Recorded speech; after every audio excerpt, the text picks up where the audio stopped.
The following is a production of Neural Network Media and is completely AI generated. It is intended for entertainment and educational purposes only.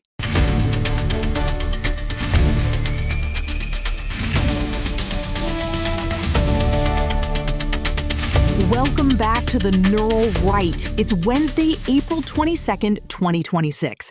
I'm Ashley Thorne, and sitting across from me is the man who manages to find a Greek tragedy in a grocery list, Walter Blackwood. It's a heavy responsibility, Ashley, to see the threads of the fates woven into the mundane. But you're not wrong.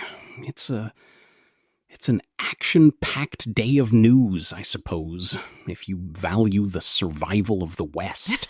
Always the optimist. Look, we've got a solid lineup today. We're going to look at the internal rot in the Supreme Court. And I'm not talking about the rulings, we're talking about the personalities. We've got a major move on the border that actually looks like the GOP has found its spine. Plus, some energy realism coming out of Europe that's, frankly, it's about time. Well, it's the return of the repressed, isn't it? You can ignore reality for a long time, but you can't ignore the consequences of ignoring reality. It's bloody complicated.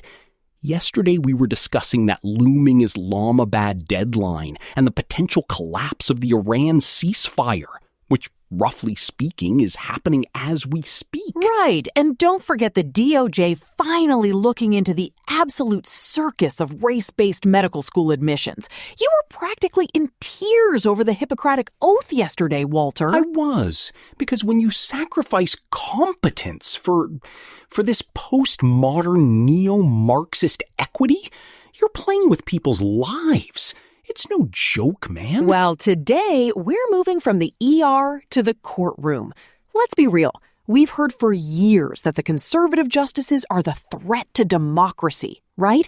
That they're these rigid, mean-spirited ideologues. That's the narrative, certainly. Exactly. But a new report, based on Molly Hemingway's new book on Justice Alito, is flipping the script. It turns out the strategic leader of the liberal wing, Justice Elena Kagan, might actually be the most toxic boss in D.C. Oh, I saw those reports. It's the Dr. Jekyll and Mr. Hyde phenomenon. It's incredible. Former clerks and staff are coming forward saying Kagan is emotionally abusive. We're talking about screaming so loudly the walls of the Supreme Court literally shook. Clerks from other chambers apparently said they could see the fear in the eyes of anyone working for Kagan. It's the devouring mother archetype, isn't it? Roughly speaking, you see this in high-status hierarchies where the mask of strategy and civility hides a deep underlying resentment. It's a manifestation of the shadow. I'm sorry, but if a conservative justice was reported to be screaming until the walls shook, there would be a congressional inquiry by lunch. Instead, Kagan has been held up as this brilliant tactician. Meanwhile, the Hemingway book paints Samuel Alito as the actual architect of the court's stability. He was the one who kept everyone together after the Dobbs leak. Well, that's the thing. Alito is performing the role of the sovereign. He's providing the structure. If you don't have that structure, the whole enterprise descends into chaos.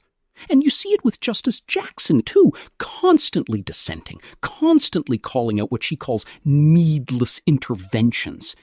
It's an attempt to delegitimize the hierarchy from within. It's the victimhood industrial complex moving into the highest court in the land. I'm losing the vote, so the whole system must be corrupt. Excuse me? You're a Supreme Court justice. Get a helmet. Yeah. It's the tragedy of the individual who cannot accept the burden of the collective decision. It's bloody painful to watch. Speaking of collective decisions, or the lack thereof, let's talk about the border. The DHS has been in a partial shutdown for 2 months because the Democrats won't agree to actual enforcement. It's a failure of the primary function of the state. A state without a border isn't a state. It's a geographic suggestion. It's the loss of the skin that protects the organism. Well, the Senate GOP is finally trying to grow a pair. Yesterday, John Thune and Lindsey Graham launched a budget reconciliation process to fund ICE and the Border Patrol. We're talking $140 billion over the next 3.5 years. Wait, they're using reconciliation? Yep. 51 votes, cutting the Democrats out of the loop entirely. Trump has given them a June 1st deadline to get it to his desk. Lindsey Graham actually said Americans want these agencies reined in only by the law, not by political handcuffs. Right! Because you cannot ask men and women to stand on a line and then tell them they're bigots for holding it. It breaks the spirit of the protector. It's no joke, man. When you demoralize the people charged with the safety of the realm, you're inviting the dragon of chaos into the town square. Let's be real. The Democrats are terrified. They want human rights reforms, which is just code for let everyone in and give them a court date in 2034. If the GOP actually pulls this off, if they bypass the filibuster to fund the wall and the agents, it's a game changer. It's cleaning the room on a national scale. It's saying we have rules, and the rules matter. You see, without the rules, there is no game. There is only the abyss. You and the abyss, Walter. You know who's staring into the abyss right now? Representative Sheila Sherfilis McCormick. The Florida Democrat? What happened? She resigned yesterday, just minutes before the House Ethics Committee was going to recommend her expulsion. Expulsion? That's a heavy judgment. Well, when you're accused of stealing $5 million in federal disaster funds, yeah, it tends to get heavy. Apparently, her healthcare company got overpaid for COVID vaccines, and that money miraculously found its way into her first congressional campaign. Oh, it's the corruption of the sacrificial offering. Those funds were meant for the suffering, for the vulnerable. And they were diverted to the service of the ego.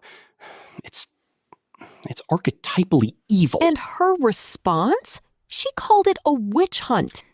Exactly. Certainly. She said the committee was overriding the will of the people. I'm sorry, but the people didn't vote for you to embezzle $5 million. This is the third high-profile resignation this month. Swalwell, Gonzalez, now her. The house cleaning is finally happening. Well, it's a period of reckoning. You see it everywhere. Look at Germany. Even the Germans are waking up from their ideological slumber. Oh, the nuclear hangover. I love this story. It's bloody incredible. Chancellor Friedrich Merz is now calling the 2023 shutdown of their nuclear plants a huge mistake. The economy minister called it a strategic error. They sacrificed their entire industrial base on the altar of the Green New Scam, as you call it. And now they've realized they can't even keep the lights on without permanent government subsidies. It only took a collapsed economy and 53% of the public hating the policy for them to realize that wind and solar don't work in a G7 nation. Roughly speaking, you can't run a steel mill on hope and good intentions. They're now pivoting to nuclear fusion by 2045. It's an admission that the path they were on led straight to the underworld.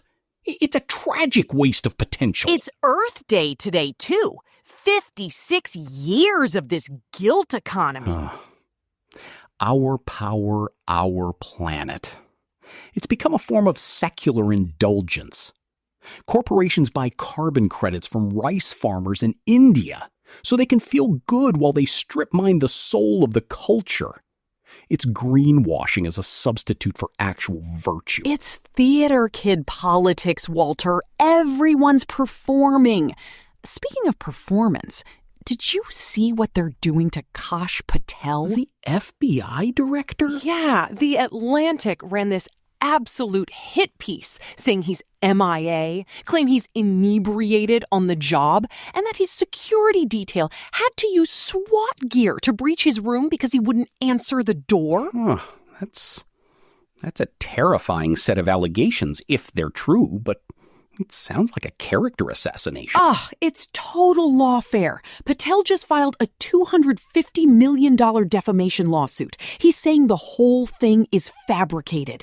And of course, the House Democrats immediately demanded he take an alcohol abuse screening under penalty of perjury. It's the process as the punishment. They don't need to prove he's a drunk. They just need to keep the cloud of suspicion over him so he can't do the work of cleaning the room at the bureau.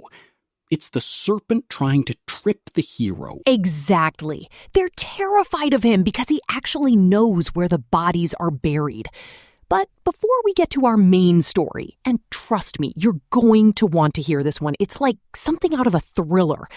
We need to talk about why we're here. Yes. Real independence isn't free.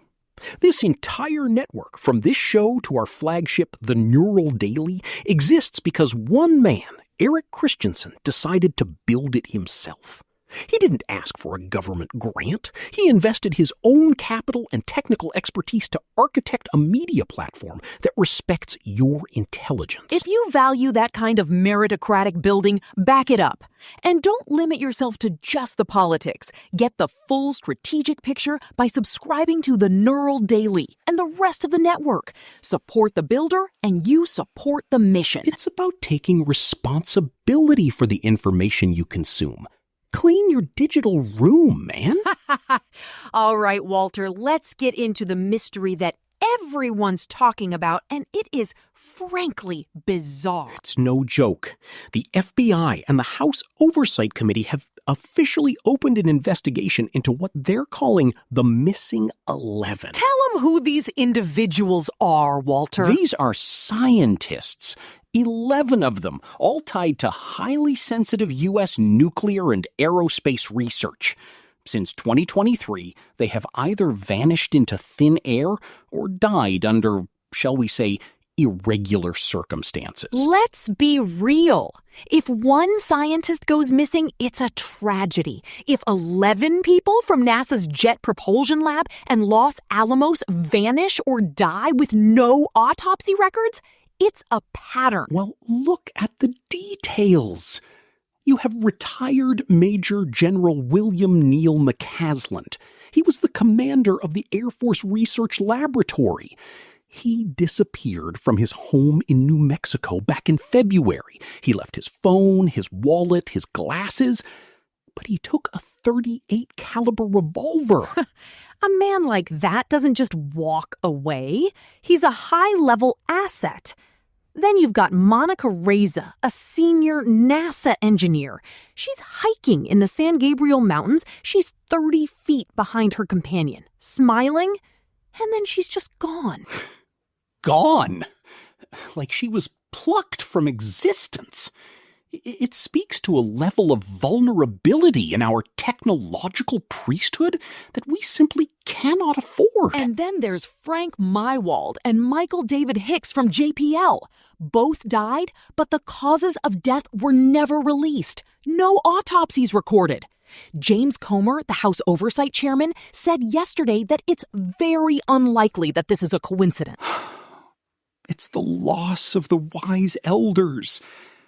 These are the people who hold the keys to our celestial future.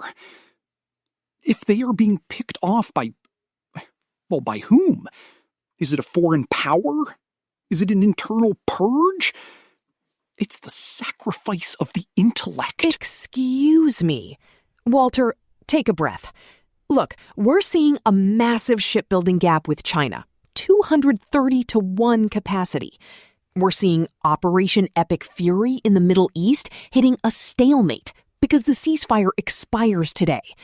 And now our top aerospace scientists are disappearing? Roughly speaking, we are seeing the structural disorder of the Pax Americana.